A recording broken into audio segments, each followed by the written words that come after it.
the first clip I chose for the second song was the USP kill feed. Pretty good clip. I mean, didn't really have to do that much to it again because the kills are so close together. Just sync the shots to the part of the song. Didn't really add any effects or anything. Then it transitions to the countdown clip and it has a drum roll.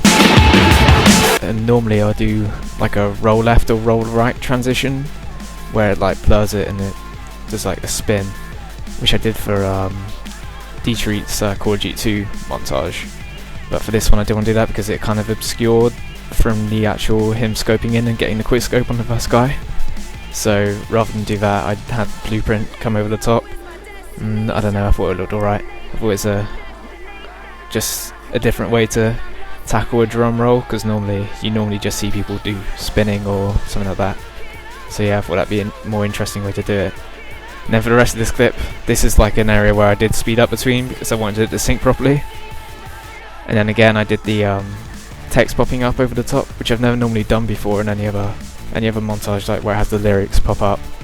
But I wanted to do it for this one because it allowed me to add some sort of like visual sort of excitement without having to add flashing and things like that, which people seem to hate.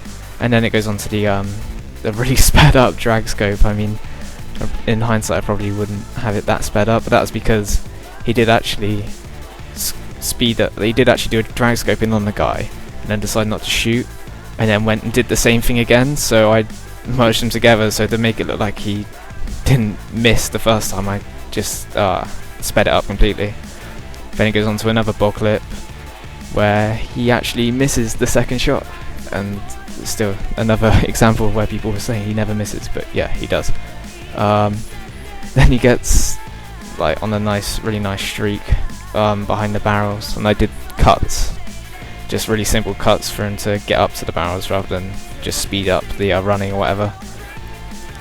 And then I split both halves of the screen for the transition over across to the pipeline clip, and that's because it just said run twice, so I thought that'd just be an interesting way to transition rather than just crossfade it, because I've done that quite a bit. And yeah, and then the pipeline clip's pretty self-explanatory. I could have muted the game sounds for it, but I wanted to have the reactions over the top rather than just have gunshots, because I don't know, it's quite interesting, and you see loads of people guessing who's talking in the game. So yeah, I guess people liked it anyway. Okay, so it goes from the pipeline clip onto the countdown triple, and the reason that's because it's building up to like a break in the song. So obviously I wanted to have a triple, a good like high point of the song. I had the word triple and the 3 sniper wireframe models flashing over the top of it, and that's just because I didn't want to be too subtle about what he got with his clips. I wanted everyone just to know. Didn't want there to be any comments saying, oh, did he get a triple here, what did he get here, and stuff like that. So because this was about the gameplay, just make it as clear as possible. And it means I didn't have to do any sort of flashing or like fading, like quick fades, so people can complain about having like seizures, which is ridiculous, but whatever, that's a different topic. And then again I had the word pop up again with the screen split into thirds, and that's just because it's, I don't know, I thought it was quite a nice way to sync it, and you knew what was going to happen because he was running up on top of the dish and had the word triple, so it should be obvious he's going to scope it and get a triple. I didn't have to worry about obscuring parts of the screen. And then I actually did a quick effect afterwards. I didn't do very many effects at all in this video because, like I've said over and over again, it's about the gameplay, and I didn't want to have any sort of ambiguity about any of it. So I had cookie cutter of the clip above it in a separate layer, and just cookie cut the center, and then just added just TV simulator pretty quickly to the edge, so the edges like look like they're vibrating. I don't know, I think it looked alright. I would have probably used it a bit more if it was my own montage, but again I didn't want to get things to become repetitive.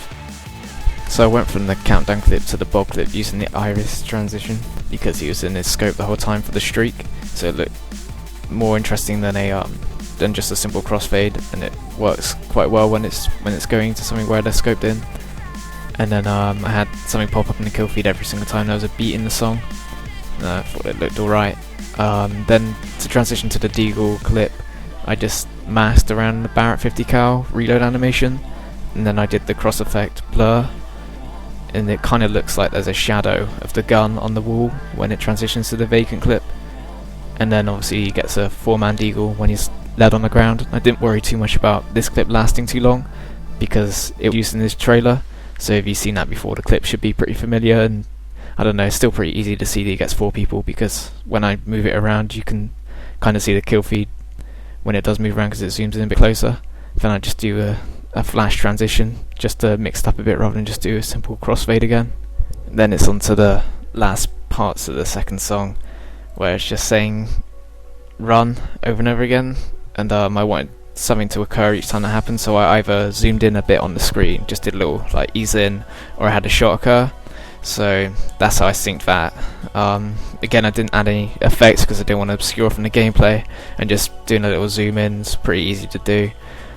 Yeah, the wet work on the bold clip I didn't speed up very much at all, but then the backlot clip I kind of sped up a lot, and that was simply because I wanted the song to end pretty soon, just after this clip, so I had to have a shot occur on every single time it said run, rather than every other time. So yeah, that's why it's sped up quite a lot. And as well, I wasn't too worried about doing that because this was used in the trailer again, when it's edited by Nosden a lot better than I edited it already, so I wasn't too worried about how it looked. In hindsight though, the double nade at the start wasn't really very well communicated. Like, I watch it, and even though I edited it and I must have seen that clip loads of times, I still don't even see that there's a double nade, so that's pretty bad. And then it transitions to the final song,